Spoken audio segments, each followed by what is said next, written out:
G'day and welcome back to RC Model Reviews. Today I'm going to show you how to build one of these. See, here it is, I'll move this out of the way, one of those. And why would you want to build one of those? Well, they're really handy. And what is it? Well, it's a charging lead, but it's not a charging lead you'd normally find on your 4-button charger. It's a special one that we use, or that I use, whenever I've got a pack that's got one cell or one or two cells that just are a little bit too low or a little bit too high, and it's causing the battery to take an awfully long time when balance charging. And I'll show you what you need to make these leads. Now, it's really, really simple. You need some of these pin headers. Now, these are just 0.1 inch pin headers. You can buy these, I think you can buy like 100 of them for like $2 on eBay or something. You know, it's really not much to worry about. And you need just 2 of those, because one of the cool things about these pin headers, and they just break off with your pliers like that, cool thing about a pin header is if you get a standard battery pack with a standard balance lead on it, then these pin headers are actually just the right pitch to plug into the battery. There you go, like that, see? So you can actually plug them into there. And so because we have each cell of the battery available through this lead, we can actually charge that cell, or that cell, or that cell just by moving this up and down. I hope you can see that by moving it up and down between the pins, we can charge any of the 3 cells independently. And that is really, really handy when you've got a cell that's a little bit low, or if you've got one that's a little bit high and you want to take the top off it so that the balance charger can more easily charge the other 2. So that's why I make up this lead, and you can hear my charger going off in the background now. So we've got a pin header on one end, there we go, that's the pin header there, and on the other end we've got any old kind of plug that you might have, which will plug into one of these multi-lead charge things. Now these, everyone should have these. This one's got a Dean's, and it's got something for charging your transmitter, something for charging someone else's transmitter. It's got an JST connector, and it's got a regular servo connector. So this one plugs into the regular servo connector here, like so, and then that plugs into the cell of my battery that I'm on to charge or discharge. The one I'm going to make up for you now so you can see what I'm doing has a JST connector on it. So it could plug into the JST lead on here. So you could use anything that matches one of the plugs on here. So if you've just got the regular old XT60 connectors, well, you can put an XT60 to thing, but it's actually quite hard because the leads are a bit thick. That's why I used one of these smaller connectors, like an old servo lead or ESC lead. You know, you get a busted servo or a blown up ESC, you can just chop that lead off, the one that normally goes off to your receiver, and peel back the white wire because you don't need it, and just use the red and black. Simple as. So what I'm going to do now is I'm just going to terminate this one, if I can find all my tools, which will be hidden around here somewhere. Terminate this one, put my granny glasses on so I can see what I'm doing. Here we go. Excuse me while this is probably way off shot because I can't see what I'm doing on the camera while I'm doing it. So we can just peel back the insulation on these wires. This is actually crap insulation. It's not silicone, it's plastic. Oh, I hate it. Get my knife. Hang on. Right, so I've pared back the insulation using my knife because the side cutters just weren't hacking it. So now I get my solder out and I tin up the ends. If you don't know how to solder, I put a tutorial on this channel some time ago, so you can go and watch that. It's pretty easy to follow, I hope. Tin that up, tin that up. Here we go. Hope my head isn't in shot because I hate it when that happens. You want plenty of solder on these, plenty of fresh solder. It has to be fresh, otherwise it just will not solder. And then we take our pin headers, and I did break a couple off here, so that's not a problem. And we tin those as well, because the essential part of soldering, if you want to keep everything happening nice and quickly, is to make sure everything's loaded up with solder, nice fresh solder, and then you just heat them up and push them together. So we'll heat that one up. There we go, nice blob of fresh solder. And whoops, wipe the excess off there, get around, because I want to do this so you can see it. Here we go, heat that up, nice blob of fresh solder. Okay, so now I can just, and it doesn't matter which way around you put these wires, of course, because this isn't polarized. It's just, you can go in either way, which means you've got to be a little cautious when you're using this, because if you plug it in the wrong way, bad things can happen. Get the excess solder off my iron. Just do one of these up first. This is always easier to do when no one's looking, so excuse the bodge job. There's one end, and then I can do the other end. Now, of course, you could put some heat shrink on here beforehand. You might think I've forgotten, but no, I didn't, because I haven't got any of the right size, so I'm just going to use liquid tape. When this is done, you try and line things up without my head in the way and without my fingers blocking your view. There we go.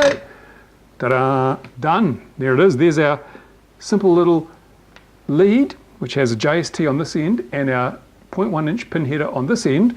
And so now, when we want to charge up or discharge our battery, we just plug this into our multi-connection lead, making sure we get the polarity right, which has to go right with the JST because it's a keyed connector. And then we go over to our battery And obviously, you'll notice on the battery, the balance leads generally have a black end and a red end. The black end's obviously negative, the red end is obviously positive. It's quite simple, isn't it? So we plug this in this way round. Always plug it with the black wire towards the black wire. See, like that. I hope you can see that.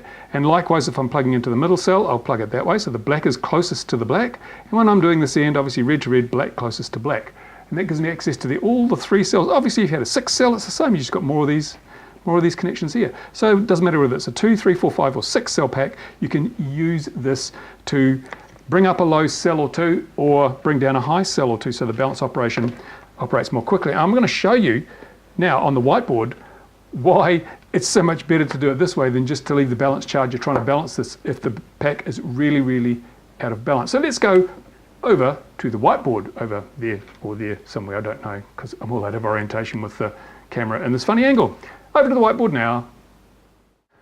G'day, it's whiteboard time. Quick explanation of how these balance chargers charge your multi-cell batteries, your 2, 3, 4, 5, 6, whatever cell batteries. This is how these chargers do it, how they balance them. Charging's easy. You just push current into the battery and it changes the chemistry, the battery charges up, bingo! But if you've got more than one cell, it's quite possible that one or more of the cells will be charged before the others. And if you just keep pushing power into the battery, it's going to overcharge the cells that get charged first, and that can cause problems. It can cause puffing, it can cause explosions, so you don't like that. So what we've got in our regular 4-button chargers is something a little bit like this. Here's your battery. It's got 3 cells, 1, 2, 3. They're wired in series, so the positive of one cell connects to the negative of the other, and so forth through there. There's 2 big fat wires come out of your battery. That's these 2 up here. These are the ones that handle the charge current and the discharge current. When you plug it into your ESC, all the current's going to go through these big wires here. Normally the balance lead isn't connected when you put your battery in the model. It's not needed. It's only used for balance charging. And how does it work? Well, here we have a battery. We're charging it. The current comes in through here. It's controlled by this device here. So this can turn off and on to vary the amount of current going. You know, you set your current level, and so the charger controls the current that's being pushed in. Could be many amps going into a big battery. Goes through here, charges up. Then suddenly, bing, a couple of the cells reach 4.2 volts. Oh, they're fully charged. What do we do? Because the other one's still only at 4 volts. Oh my God, you know, can't just keep pushing current through the battery because these will go up too high and you could damage the battery. But because we're charging our battery with all the cells in series, there's no way to charge the individual cells alone with a normal 4-button charger. There's no provision for it. It's too expensive to do it that way, so they do it the easy way, by charging them all. This is where our balance charger starts doing some clever things. Here's our battery. Over here we've got some FETs. See these FETs? That's what that diagram is. Here's a FET here. What is a FET? It's a field effect transistor. Sometimes they use regular transistors, but quite often it's field effect transistors. These transistors are really just a switch. If we were to take a look and say, well, we've got a voltage here and a light bulb and a FET and the negative down there, and if we put a voltage on here, this is the gate, this is the controlling part of the switch, like the little lever that you throw. If you put a voltage on here, then this is effectively like having a switch which will close. So the current can flow from the battery through the light bulb, through there and back to the battery. Bingo! So it turns on the FET. Now if you take that voltage away, make it 0, then the switch opens, so the light bulb will go out. So by using a very, very tiny current, we can control a much bigger current using a FET. We can switch the switch off and on very easily. So what we've got here, on the other end of our balance plug, when we plug it into our charger, we've got, in this case, 3 FETs, 1 FET for each cell. We've got switches sitting there. So when we've charged our battery up to that point, our 4-button charger does something rather naughty. It will actually charge them to perhaps 4.21 volts per cell, which is not recommended, but there's no other way to avoid it. So that will mean this will probably go up to 4.1 volts. Ta-da! So this is getting closer to fully charged, this cell, but they're overcharged. So what do you do now? Suddenly all of a sudden we've got, this is still not charged, but these are overcharged. And that's when these FETs kick into action, because what it does is it stops charging. No more current flows through the battery from the charger. Suddenly, oh, we've stopped. And then what the charger does is it turns on this switch and that switch, because if we look at what's going to happen when we turn those switches on, we're going to have current from the battery through the balance lead, over here, up there, and then this switch will be on, so it'll flow through there, through that resistor, which will limit the amount of current that flows, and then back through there to the bottom of that cell again. So it will be discharging this cell through this FET switch and through that resistor. The resistor will get a little warm. That actually limits the amount of discharge current that can be used because they only use little resistors. So you're drawing maybe 100 milliamps, a tenth of an amp to discharge that cell. Also because this one's too high, the microcontroller in your charger will instruct this FET to switch on. So again, you're going to have the current flowing down here, through there, through the switch, through the resistor, and back to there. So the charger is actually going to be discharging the two cells that are slightly overcharged. So they will come down to 4.2 volts again. And then the charger says, right, okay, this is still not up to 4.2 volts. Let's start charging again. So it'll start pushing current through the main leads and charging the battery up again. So these will go up to 4.21 again and be slightly overcharged, but this will go up to 4.2. There you go. So now this cell is charged, but we've still got too much charge in these cells. So again, it will stop charging and it will turn on these switches here to discharge these back down to 4.2. And now our battery is charged and balanced. But there is a problem here. The problem is that this process, because it can only draw a very small amount of current out of the cells to bring them back down due to the small size of these resistors, takes a long time. And it can't put too much charge into the already charged cells without risking damage to them. So this incremental charge a bit, discharge, charge, discharge, charge, discharge, in order to bring this up, takes a lot of time. Sometimes it can take more time than the charger allows for charging, and the charger will time out. You get an error saying overtime or something. And so if you've got a cell that's out of balance, you can use your balance charge, but it's going to take forever to charge the battery if it's really out of balance. That's why I make up the little lead with the little 0.1 inch pin header on one end and a connector of your choice on the other, because I can then just plug the charger straight into the cell that is low, and instead of having all this overcharging, discharging crap going on, it'll just charge that cell until it's full. And then I can charge the next cell by moving the connections up to there. I can charge that cell. And then I move the connection up to there. I can charge that cell. And then I know that all the cells are fully charged and not one of them has been overcharged because it hasn't had this silly arrangement here. And in reality, because I can charge this cell at, if it's, say it's a 2,200 milliampere hour battery, I can charge it at a couple of amps instead of charging it at, a thing and then discharging it so slowly it takes forever. So that's why we make the lead up. That's why it's a really good idea. But a word of caution, if you do have a battery that's so unbalanced you have to use this method, keep an eye on it. These things are dangerous. And if you abuse them, if you have one where this one cell is consistently low, then really, pays to replace it. But if you need to get it balanced really quickly, maybe it's just a one-off, maybe it just came from the box. You bought it from Hobby King and you got 3.8, 3.8, 3.6, well then you're probably okay to bring it up with a single charge on that low cell and you're away. So there you go. That's my little whiteboard session for today. Right, I'm going to show you an example of a really badly balanced battery. This is actually puffed a bit. It's a knackered battery, but sometimes it's just for whatever reason you might get a battery and one of the cells is a bit low, or it's just for some reason it's got unbalanced because you've just been doing normal fast charges for a long time and the imbalance has got worse and worse. So what I've got here is a battery. It's connected through the XT60 to the charger for the main charge current. The balance lead's plugged in the side. I've set the charge rate to 1 amp, 3 cells, balanced charge. Let's start it up and wait for it to do its thing. There we go. So now we're charging. And if we go over to the balance screen, we can see, whoa, look at this. We've got 2 cells at 4.18 and 1 cell at 4.14. So this first cell is obviously quite a bit lower than the others. And it's getting worse. You see it's going up. We're going up to 4.19 here. 4.18, and if we leave this long enough, what will happen is this one's reached 4.2. Notice it went to 4.21. See that? It's actually going to 4.21. So the charger is busy charging all the cells in series at the moment to try and bring them all up to 4.2.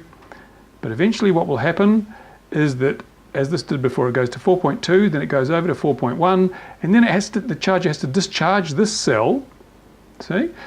And that means the current drops right off. Let's go back and notice now that it's not charging anymore because this is dropping down. It's actually trying to discharge this cell. Let's go back to the main screen, and the current, it says 1 amp, but it'll be discharging at a very low amperage rate, trying to bring that other cell down. So yeah, when we have the situation here, it would take forever to bring this cell right up to the 4.2 volts. So what we're going to do is put our lead into action. So we stop the charge and we will disconnect the battery from the normal way. And I'm going to have to change leads here because I don't have an XT60 to the one I want. So I put my multi-charge lead in, my multi-connection lead in here, like so. Move this a little bit out there, out of shot a bit. Here's my battery, my dud battery, and it was cell 1. That's the one closest to the black lead that was at fault. So I get my little balance lead that I made up, plug it into my JST, and there's my little lead there. So now what I'm going to do is I'm going to plug this lead into the balance lead like so, black to black. There we go. And as I say, cells number from 1, 2, 3, starting with black is always, the negative end is always cell 1. So there we go. Now that's plugged in there. Now, obviously I'm not going to leave this on balance charge or 3 cells because I'm only charging 1 cell. So I go back to here, LiPo battery, and then I go here. I've got LiPo charge. Charge current pays to keep it low because the balance port isn't designed to handle high currents. In fact, I'm going to drop this back here to about, let's go back to say 0.7, just because you don't, even 0.5, 0.6, 0.7, maybe up to 1 amp is all you need. And 3.7, that's 1 cell. So now I just go into the start process. There you go, start. And now we can see it's actually able to get this up to 4.2 straight away, and it's at 0.6 amps. So because now it doesn't have to do that sort of bouncing backwards and forwards, this cell will charge much more quickly because we're able to put current directly into it without having to go through the other cells and without having to sort of then suck the current out of them. So this won't take too long to bring up to the required voltage. Simple as that. That's how we've charging the 1 cell that is low without stressing the other 2 cells that would be getting overcharged at this stage.